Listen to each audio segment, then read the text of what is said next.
mainly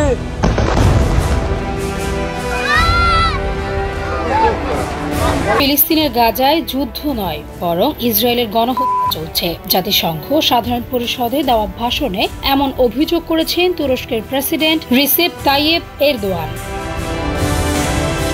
তিনি বলেন, ৭০০ দিনেরও বেশি সময় ধরে গাজায় একতরফা আগ্রাসন চলছে।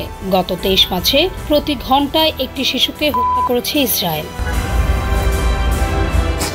এরদোয়ান একে আধুনিক ইতিহাসের সবচেয়ে ভয়াবহ মানবিক বিপর্যয় বলে উল্লেখ করেন। তিনি অবিলম্বে যুদ্ধবিরতি, বাধাহীন মানবিক সহায়তা এবং ইসরায়েলকে জবাবদিহির আওতায় আনার দাবি জানান।